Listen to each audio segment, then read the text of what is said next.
But in all of that, that's my inspiration. That's the tough world in which I work. I've got 400 staff out there. And the key thing that I guess all of us have to do is we've got to inspire those people to deliver for us. Because actually it's not about me. I can have the dream and the vision and the strategy, but actually I need all of those people to be there, despite the tough environment, to be saying, do you know what? We're going to do this. And the way in which we've done that is we've started actually with a baseline of saying, what does it mean to be part of us to our staff? And we have got a really strong set of values that binds everybody together. And these are not values that you stick on a shelf or you put on a notice board and say to staff, read it when you're ready.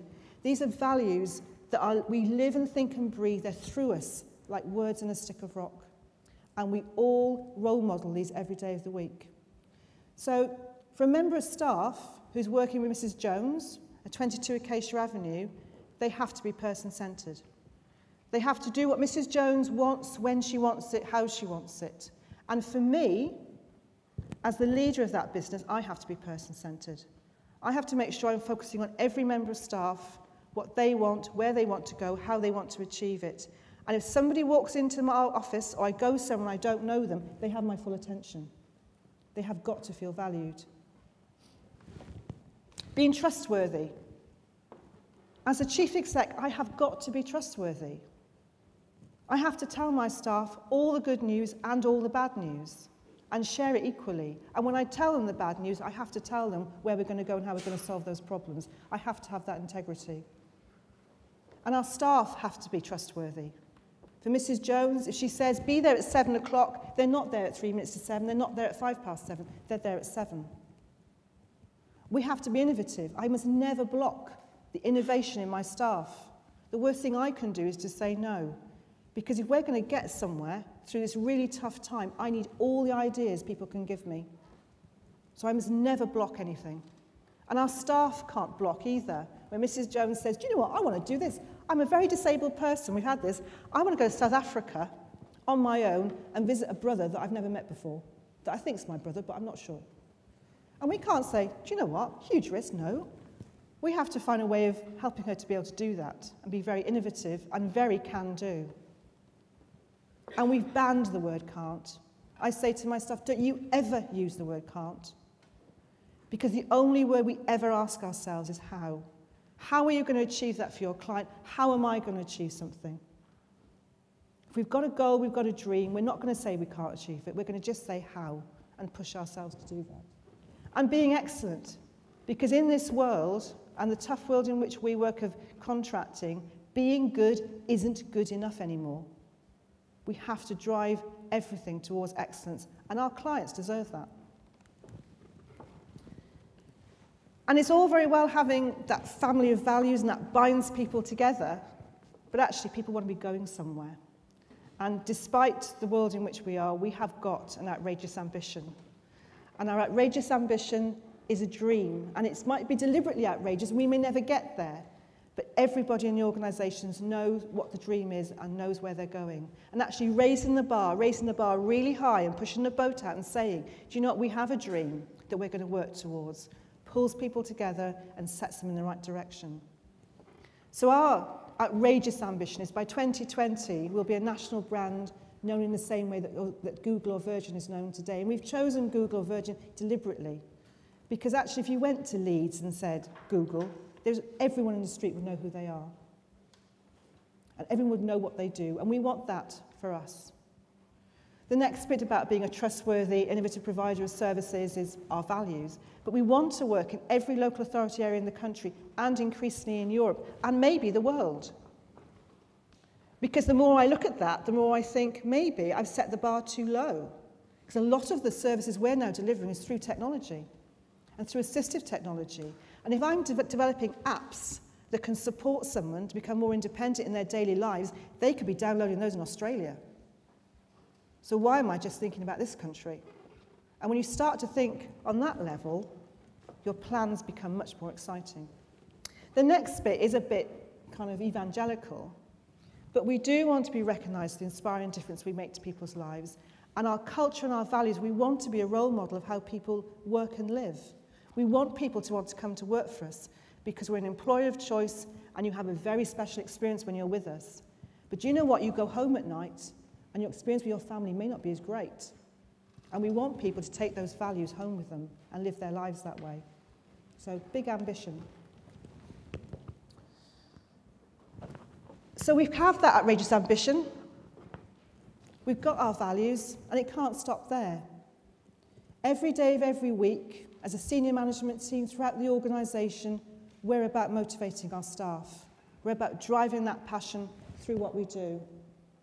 We have to have constant, clear communication. We talk to our staff all the time, face to face, by email, on the phone, through vodcasts, whatever. We are talking to our staff. We have stripped out whole layers of management. We have the flattest structure I've ever seen. We have 32 frontline managers managed by one person. And then when we did that, we thought, scary, pity the person that's doing that. But do you know what? Those 32 managers are incredibly empowered.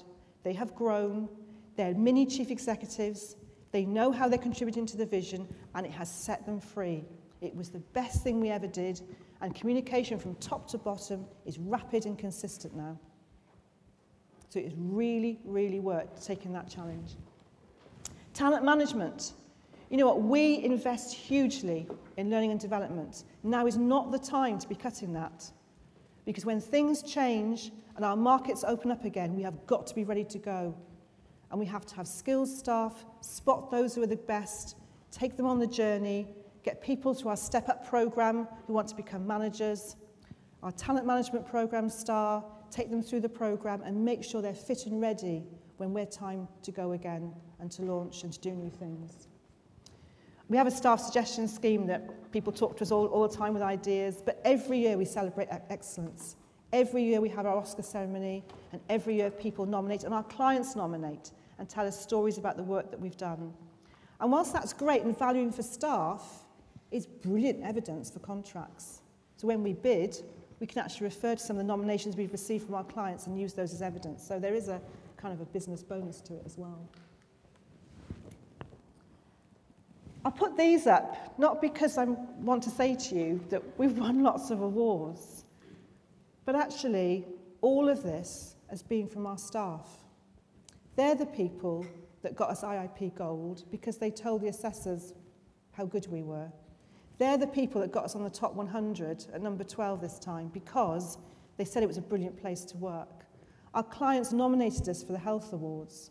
So the whole strategy that we've had around employee engagement and motivation has really, really paid such huge dividends for us.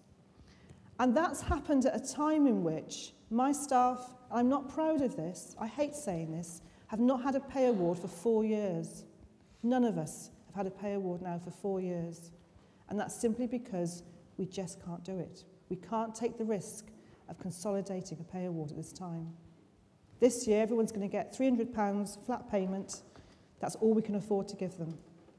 But they still stick with us, and they're still prepared to go that extra mile because of everything else that we give to them. If I look at the future, do you know what? I recognise what you were saying. It's bleak. 50 contracts, I know over half of those will be out to tender in the next 2 years. Nightmare scenario, we lose the lot. Now, I don't want to think about that. I have to go there. I have to go there. I have to plan for what that would look like. And do you know what? At a staff conference in the next 2 weeks, I'll be telling my staff about that because they need to know. But they also need to know that we're going to be fit for those contract renewals. We're going to deliver the best bids ever. We will deliver excellent value for money, and we're going to go for it.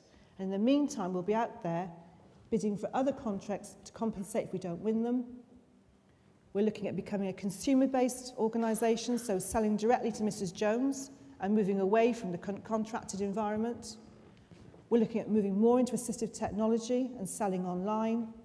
And we're looking at growing other parts of the work that we do around our learning and development and our e-learning and actually selling that and making that a profit centre. And we're thinking in that way because we have that outrageous ambition. because we know where we want to be. And when you have that big vision for the future, it frees up your thinking to be thinking about how other ways we can actually deliver it. And my staff need to come on that journey knowing that we're going to be smart and we're going to be good at what we do, and in the future they will be safe and secure working for us. Thank you very much.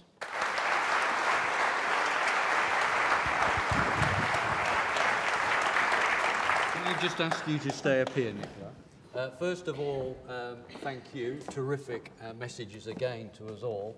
We're obviously going to ban the word can't and replace it with how. Yep. Can I please ask Dr. Adam Marshall, who's the Director of Policy at British Chambers of Commerce, to join us on the stage as we have a presentation to make. Now, the Chamber Awards are run every year by the BCC for Chamber members throughout the UK, and entrants go straight through to a regional judging panel.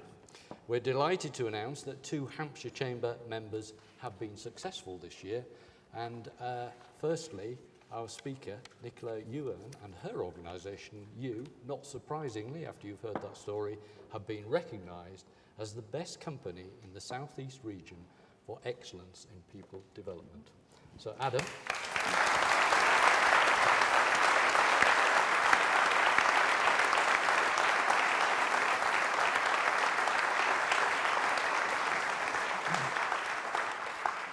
Adam, can I ask you to present this award? To go with it, of course. Thank you. Nicola, many congratulations. Thank you very indeed. much. That's fantastic. Thank you very much. Thank you. you. Thanks. Brilliant. Thank you. And thank you, Nicola. Thank you. Fantastic.